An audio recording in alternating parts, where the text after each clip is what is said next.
Okay, good morning everyone and to the 10,000 followers na nasa room natin ngayon. Okay, welcome to CEO Insights Asia Executive Series Principles of Scaling. Let me be the first to greet you. Happy New Year! Salamat sa ating mga nandito ngayon and spending the next hour to learn about how to grow and scale your business. Isang ano naman dyan, chat-chat naman dyan. Good morning everyone. Ayan, before we start. Ayan. Salamat sa mga nag-chat. Ang daming nag-chat. Alright. Ayan. Salamat sa isa. Let me check. There we go. Kung sino man yan. Sorry, hindi ko mabasa. Anyway, welcome again to Principles of Scaling. Ang topic natin for today is the Protege. So before we proceed, we want to discuss ano ba ang purpose or ang objective natin, why we do this every Friday at 10 a.m. is that we want to install DNA principles that scale organizations. The idea na meron tayo rito is we want to be able to pick up a principle at least once a week that we can integrate to our day-to-day operations and help our businesses not just grow and thrive but scale. Yes, thank you sa mga apat na nag-chat. Yan. All right. So we are in the multiplier month, expanding life-changing impact in an ever-increasing measure. And we are actually on the fourth installment already. Week 4 na tayo. Week 1, just a quick overview, no? For those who weren't able to participate in the first 3 weeks.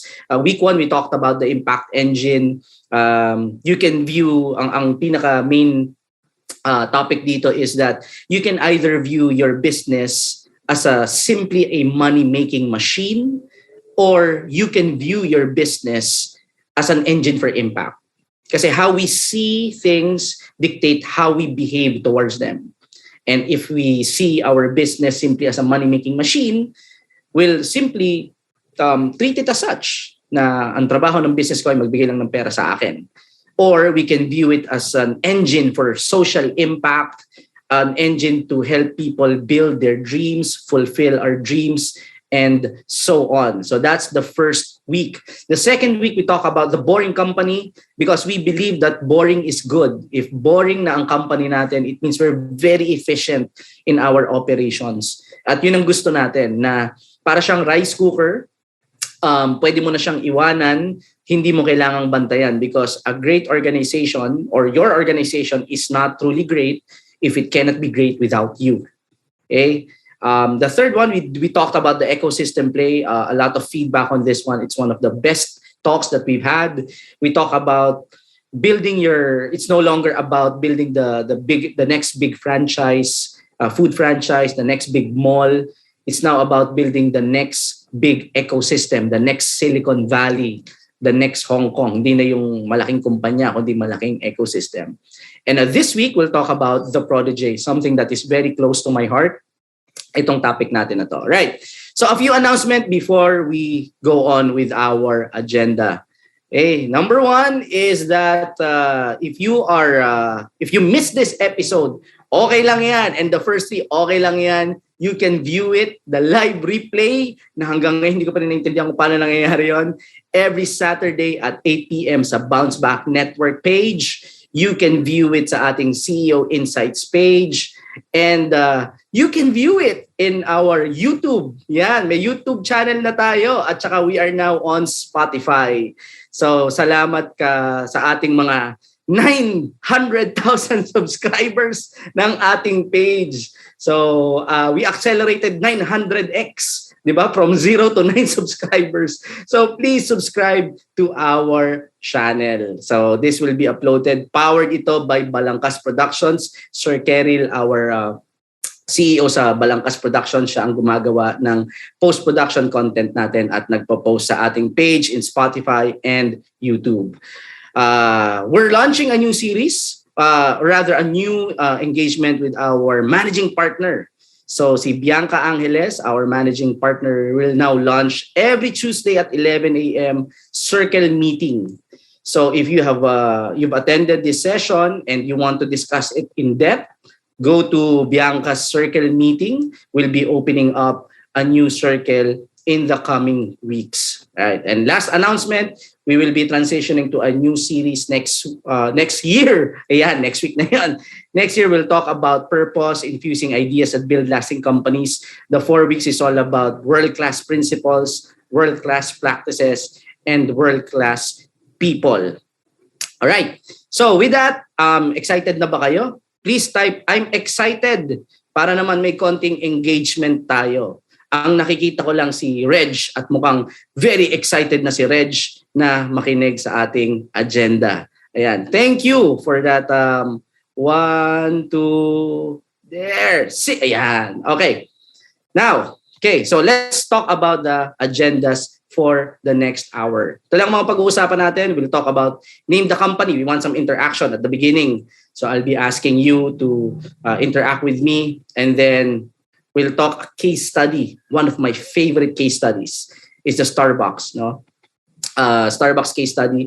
Hihimayin natin yan later. We'll define what Protege means, and then why people don't develop their proteges, and then we'll get practical. Okay, so let's get started.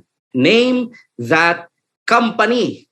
Ayan, so ganito ang gagawin natin. Ayan, let me just open the chat box. Yeah, very excited si Chris. Salamat, Chris. Okay, so what I'm going to do, I'm going to show a product, and then you will tell me what company manufactured or provided that service. Okay ba yun? Okay, si MN Star Net CEO Chris ay talagang empathic sa kanyang pagiging excited. Okay, so please, you can unmute and share, or you can chat it. But I think mas mabilis ang unmute, but bahala kayo, malalaki na kayo. Sige, so this is the first company. Yan. PNG. So, okay, sino yun? Sorry, sino yun? Mel. Si Mel! Okay, Miss Mel, CEO of Gramwork. Congratulations, bigyan ng jacket yan.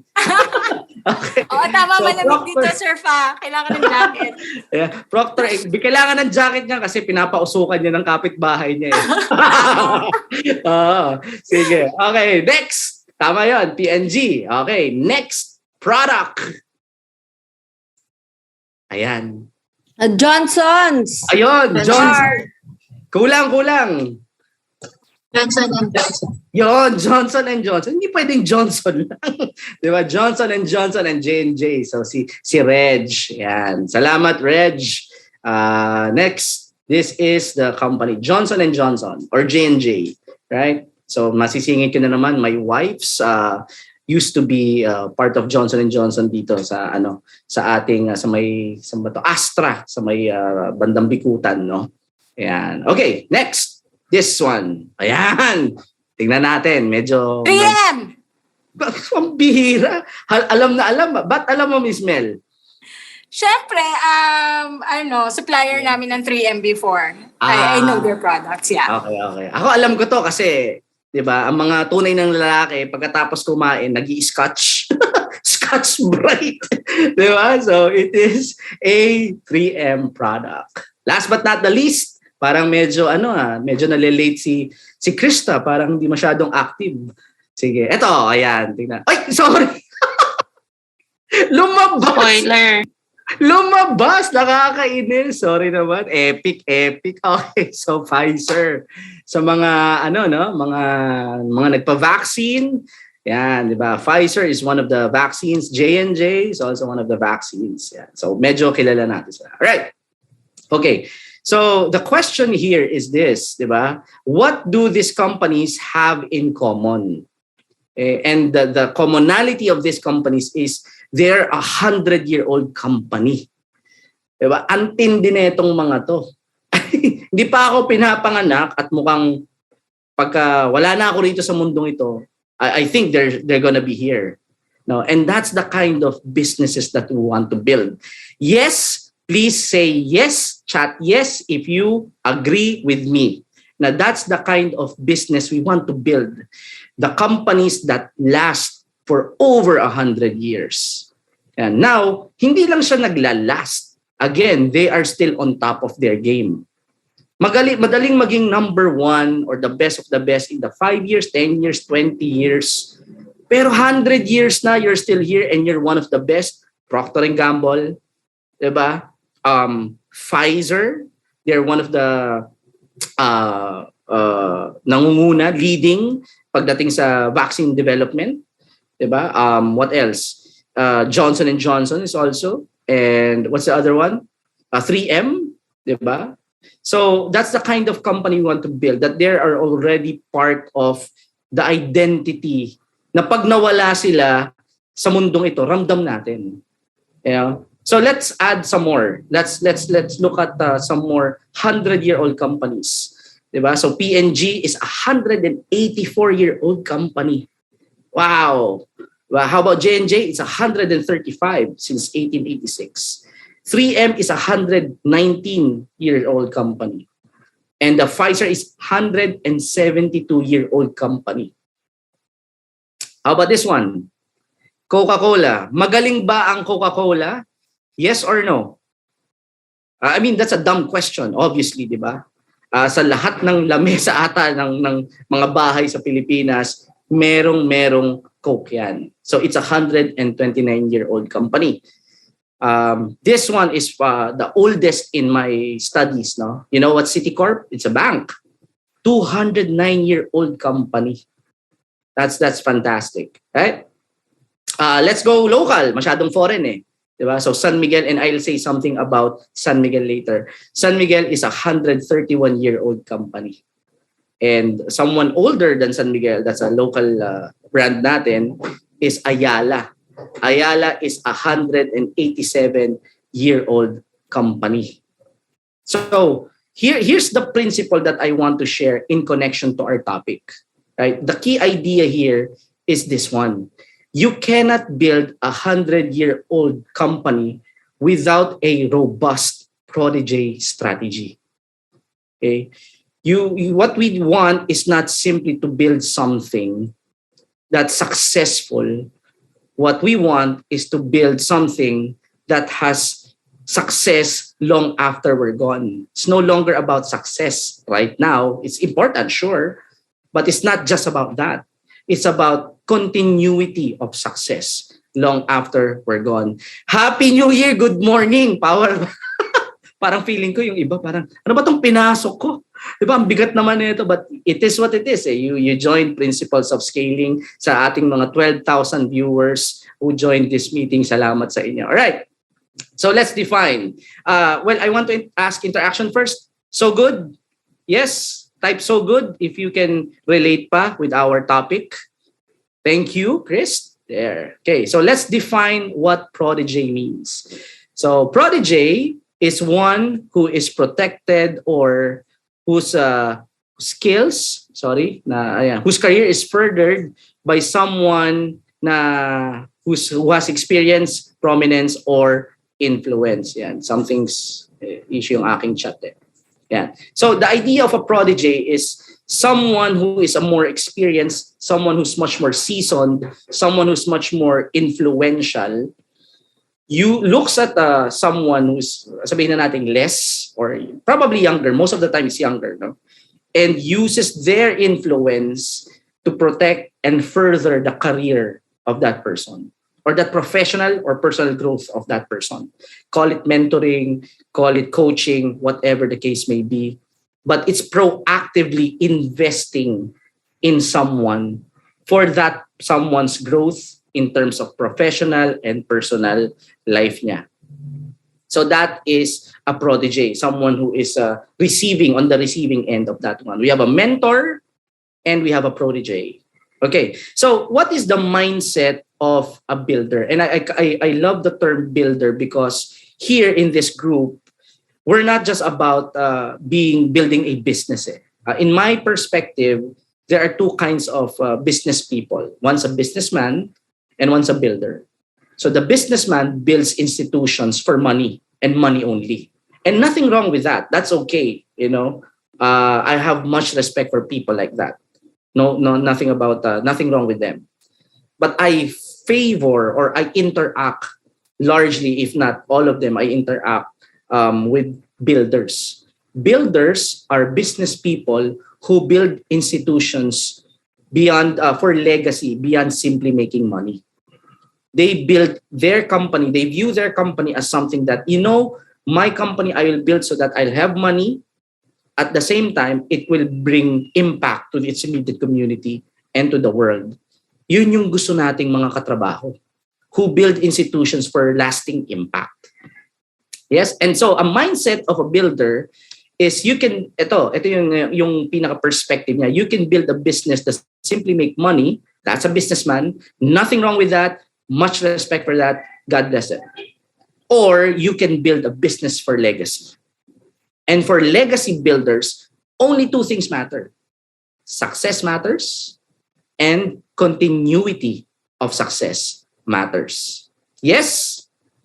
Right? So if it's too fast, you can watch it sa ating YouTube channel on the live replay. Right?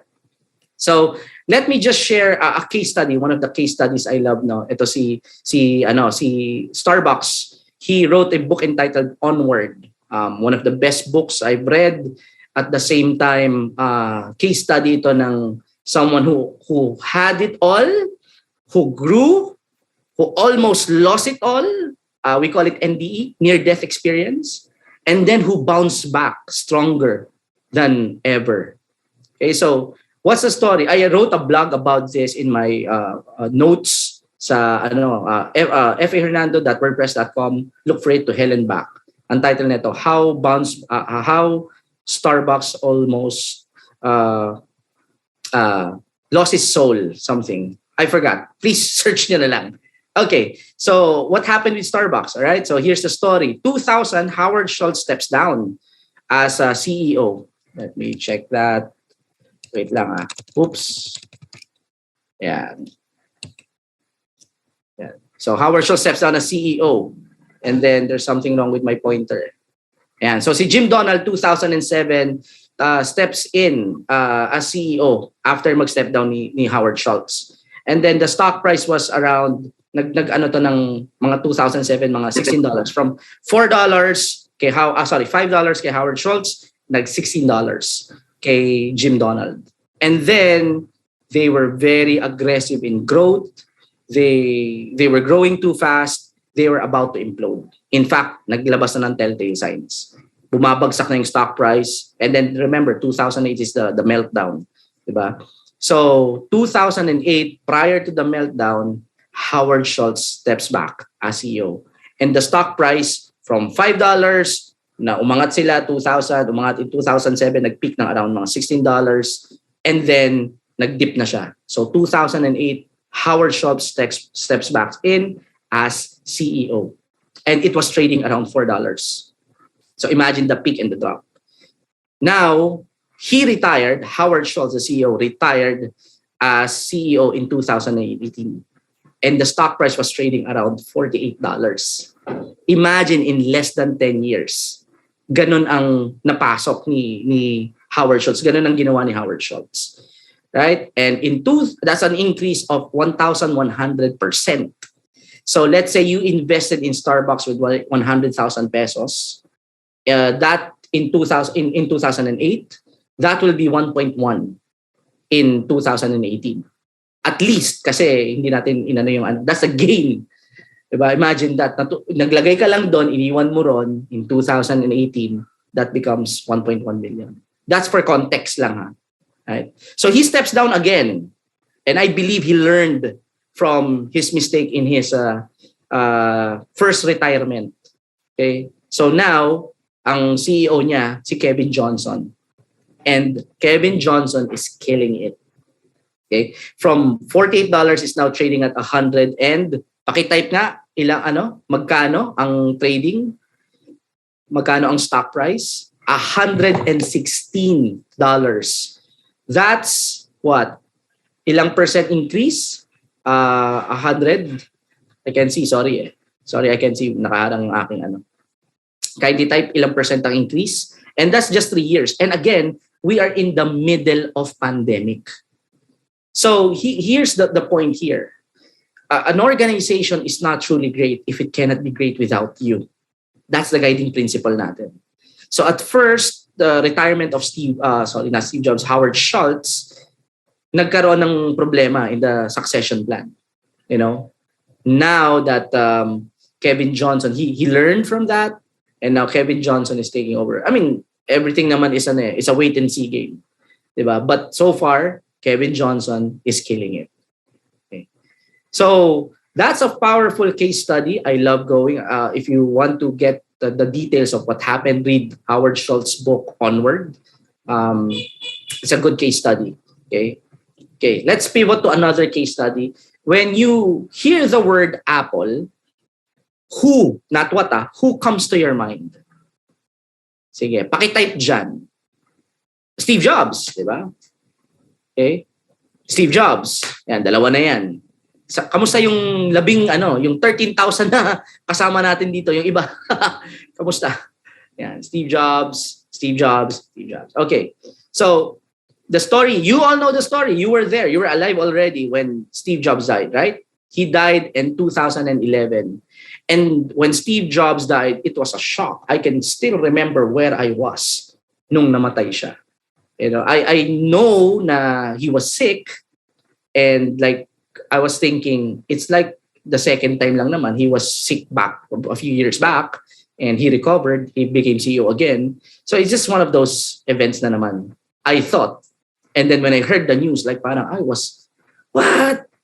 And the whole world was worried, and a few more expected, of Apple's eventual demise now that their legendary visionary is gone. Parang, I mean, there's only one Steve Jobs, diba? And a lot of people are like speculating what will happen now. Ngayon na wala na yung legendary CEO ng Apple. What will happen? What will happen to our stock price? What will happen to our investment? What will happen to the company? You know? And then the guy who took over him is no Steve Jobs. The guy is Tim Cook. And he's probably one of the most boring CEO na I've heard of, because he's not as charismatic as Steve Jobs. So what did Tim Cook do after leaving or after taking the helm of Apple? Ito lang naman yung mga accomplishments niya, no? Apple became the most admired and most valuable company in 2018. And for the past 10 years, Apple has been part of that most admired company.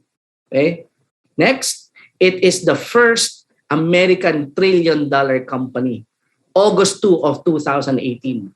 Yan ang accomplishment ni Tim Cook. And that's what? 7 years after the death of Steve Jobs. First American trillion-dollar company. And again, I know where I was. I was in a conference when I heard about the news. So nung nakinig ko yung news, nilagay ko kagad sa deck ko. Tapos the hundreds of leaders there, I told them na, you're the first to hear this, right? So Apple is the first American trillion-dollar company. Okay? So let's put it in context. Okay? In 2018, their first quarter, their revenue is in 88.3 billion. Okay? Contrast that to Facebook, which is 40 billion. And contrast that to Microsoft, who has 90 billion, but that's the entire 2017. Yun yung revenue ng Microsoft in 2017 for 1 year, which Tim Cook accomplished in just 3 months. What else? Okay? Ito pa. In 2020, August also, and I know this because we were building BTL when I heard the news. Apple became the first, back then, and only $2 trillion company. Okay, we were designing the DNA of BTL when I heard this, and then present ko nga sa mga partners. But that's an accomplishment. We have only $3 trillion company. Okay, it's Apple, Amazon, and Alphabet, and Microsoft. Okay, so yung apat na yon. Now, si Google, a bit parang this past few months, was able to touch the 2 trillion market capitalization. So they were the second, but they dropped again. Okay, so right now, si Apple lang ang $2 trillion company. Okay? And it's being forecast na in the next coming days by one of the analysts. Sabi niya, it will be the first and only $3 trillion company. And in probably 5 more years, 3 more years, we'll have an Apple car. Okay, yan ang mga forecast. And this happened, again, after the death of Steve Jobs. Okay? So it's not actually Steve Jobs and Apple. Ngayon, ang sabi na nga nila, it's Tim Cook's Apple. Steve Jobs, for all his contribution, thank you. But Tim Cook is really killing it. Right? Okay, so far so good. Yes? Can relate? Please type, yeah, thank you. Salamat sa fan ko. Thank you, M Starnet CEO, Chris. Ayan. Okay, so thank you, Jason. Welcome to Principles of Scaling. Okay, so now here's the question, diba? Here's the question. Why, if it's all about sustainability of success, it's all about continuity of success, why is it that many CEOs don't create their proteges? Why do we have one-hit wonder? Bakit ganun yung nangyayari? And there's a few reasons. I came up with 3, and this is from my experience working with CEOs and other leaders, business leaders and executives. It's a deal, skill, and will. Okay, what do I mean by that? Deal in a sense na they didn't know. When I became CEO, I didn't know it's part of the deal. I didn't know it's my job to develop my protege. So yun yung first reason why people don't develop their protege. I didn't know it was my job. I thought it was HR's job. No, it's our job to develop our protege, and we proactively look for them. We don't wait for people to kayo lumapit sa akin. If we don't, we're on the lookout for the next Bianca Angeles. Nax, shout out man, managing partner natin dyan. We're always on the lookout for the next protege natin. Kasi if they get better, we get better. We can do a lot of things. Okay, that's the reason one. That's the first reason. We didn't know that it's part of the deal. Skill. I know it's my job to develop my protege. I just don't know how. Alam mo yun? So that's the reason why we don't develop proteges. Because I don't know. I know it's my job. I just don't know how. And we can fix that. Ngayon, malinis na yung deal. It's your job, as it's my job. It's a leader's job to develop our protege. Skill set, we can fix that. Invite me to your company. Let's have that conversation, and I will teach you how to develop that. And then we'll get practical in a bit naman. So this is very important. Kaya I want you to stay tuned to this. And then the third one is will. I know it's my job. I know how to develop. I just don't want to, for whatever reason. And that's something that I cannot fix. No training can fix. It's something that we as CEO, as managing partner, as leader, have to decide among ourselves or within us na, do I want to develop? And no judgment here. If you don't want, that's fine. So that's cool. But the idea is you want to sustain your success long after you're gone, then this is what we're going to do. Yes? So I had this painful, let's take it personal. I had this experience where I realized that it's my job. How did I come up realizing it's my job to develop my protege? Because when I was still in the middle management, I was exposed with a leader who doesn't develop.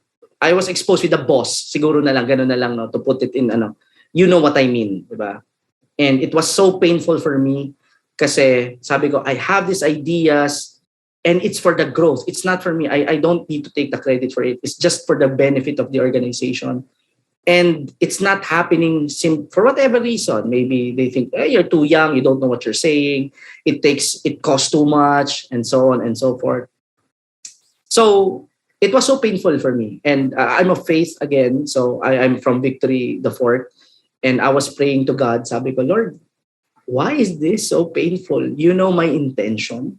I want to help grow the company. Pero bakit hindi ako pinakikinggan? And I felt that impression in my heart. Anyway, God has never spoken to me audibly. matatakotin ako kaya Lord, don't do that. But yung impression sa puso ko na God was saying, so that you're experiencing this so that when it's your turn, alam mo yung feeling, and then you will help them instead of fight them. And that's what I've been trying to do ever since. I took that painful experience and leveraged that so that other people will never experience that, at least under my leadership. I hope hindi pa naman nila na-experience yun. Okay. Also, along with that realization is another realization na two things. Now, the first one is there are a lot of people who are way smarter than me. I mean, and so ganun din sa inyo. No? Kahit pa CEO tayo, kahit pa advisors tayo ng CEO, there will always be that someone who is smarter than us. That's for sure. And the second thing is, that person who is smarter than us, they are oftentimes reporting to us. Ganun eh. They're smarter than us because they're much more in touch with technology. I can edit content. Salamat, Keril, Balangkas Productions. I can do pubs. Salamat kay Bianca, our managing partner there, doing the pubs and doing the social media strategy. They're smarter than us. So we have two choices. We either fight them, like what my previous boss did, or we can fund them. It's a choice we have to make. So on where I stand, I choose to fund them. I choose to be a mentor, and I make them my protege. And again, not just one. We can make many proteges. The more, the many-er. Okay. So far, so good. Yes. Please type yes if you are with me. Tapos dun sa mga nakaka-relate na talagang mas matinding relate, paano mag-apply as Prodigy? Mag-usap tayo later. Yan. Para doon sa mga namasakre, type nyo power. Dito ba si BK? Kay BK ko nakuha yan eh. Ayan. BK Rivera, shout out sa'yo, Sellers Hub, CEO, and Chief Visionary. Okay. Moving forward. Sabi ni Steve Jobs ito, and I love this. It was a last-minute inclusion in my deck. Sabi ni Steve Jobs, my job is to make the executive team so good or they're good enough to become my successors. And that's what I'm trying to do. And moving on. So that's our job as CEO, is to make our executive team good enough to be our successor. Kaya kahit mawala yung isa, may 9 tayong reserve. When I went to Sellers Hub this month, 2 weeks ago, we had an executive advisory session and the whole management team was there. And we talk until madaling araw, talking about succession plan, talking about org design, talking about building ecosystems. Kasi BK Rivera, I hope you're here, he's building his executive team to be good enough to become his successor so that when he goes to somewhere, there is someone who will operate it for him. Okay, so let's get practical. Let's get practical. Ito na. About 7 years ago, I was still working as a middle manager for a company. I was in the corporate world, and our company got acquired. And hats off kay San Miguel dito. Our company got acquired by San Miguel. So we were working together, and si San Miguel is a 100-plus-year-old company, and they're into the long-term game. And when we got acquired, guess what they did? First thing that they did is they asked us our succession plan. Yun ang hiningi kagad sa amin. And the funny thing is, my immediate supervisor there don't know about it. Hindi siya marunong ng ganon. I've been doing it. Before I joined the company, marunong na ako maggawa ng succession plan. Ang I haven't done it in that scale. We were around 1,900 people. And so, ako yung tinap ni San Miguel, okay, you do the succession plan of Manila North Harbor Port. And it was this thick document. We mapped out who will replace what in the event that someone got hit by a bus. Ganun yun. It's called the bus train. The bus test, rather. If you get hit by a bus, who will take over your position? Okay, what will you do if your CEO gets hit by a bus? And why does it always have to be a bus? Diba? Parang crash yung aeroplano. Okay. Anyway, so we mapped it out. So from supervisor to manager executive team, and I realized the power of the human capital department dito. They're very critical because I was part of the human capital or HR team back then. And I was telling the CEO, we were talking, and CEO namin nun is white. No, I think he's a British. Yeah. I was asking him, okay, when you retire or if the San Miguel fires you, who will replace you? And I was asking that, and I realized, oh, the CEO pala is replaceable. And then he was mapping out, okay, this person will replace me, and this person will replace next in line in the event na hindi na ready to, and so on. So I was able to do this, and then did it for a lot of companies afterwards. But that was one of the biggest engagements I had in creating a succession plan. 1,900 plus kami nun, and we created the succession plan for that. So how do you do that, right? Okay, so we just ask for questions. Kung ako sa inyo, i-screenshot ko na to para magamit niya. No? And I teach this in my executive advisory. If you want to learn about this, you can just message me or join CU Insights or you learn this. Anyway, so this is a succession plan, game plan. I ask whether you're a big business or a family business. Ito yung 4 questions. The first one, what are the key seats in your organization? It will vary. If you're a small, medium enterprise, probably mga 50 people, so you identify that.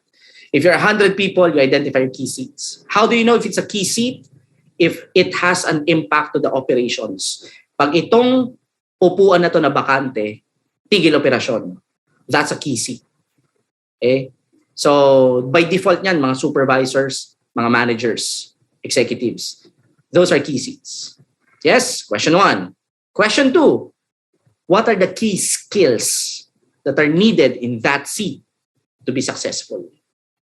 Okay? So, mag-iiba-iba yan. So, iba ang key, kunyari, ang key seat mo ay branding and so on. Iba yun sa finance head. Iba yun sa operations head. So, you have to identify each. Third, what are the key development programs so that you will be able to acquire or gain those skills? What programs do you offer in your company to provide those skills? Okay. And last but not the least, who are the most likely na ready na ngayon to be developed? So those are the 4 questions that I use to assess if an organization has a succession plan. Okay? All right. So, na-screenshot na. Okay? Reviewin nyo na lang sa live replay in Bounce Back and our YouTube channel. All right. So, this is my closer, and then we'll open the floor for exchange of ideas. Okay. So, one of the books I've read that really impacted, that made me who I am as a leader and as a person, is this book, Multipliers by Liz Wiseman and Greg McKeown. And it says here, Multipliers, how the best leader make everyone smarter. And one of the best books, read it. If you don't have a copy, message me again. I'll send you an ebook. Mahal yan sa libro. Wala tayong budget doon. Tsaka technology na ngayon. So ebook. Anyway, so they had a quote in this book. And I shared this sa aking page. No? And we shared this in the Telegram group chat. Okay? So the question is, do you want to be a genius? Which is good. No worries about that. Or do you want to be a genius maker? Okay. I think that's a bit higher level compared to just the great CEO. Diba? Do you want to be a legendary CEO? Or do you want to be a legendary CEO maker? And that's what we're trying to do. Yes? All right. So I will end this session with a question. Ito yung question ko. And then we'll open the floor afterwards for open mic. You ask me anything. You share your insights. You share answer to this question. Yan.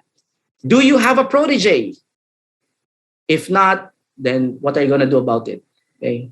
Second question is, what action step are you going to do this week based on our topic?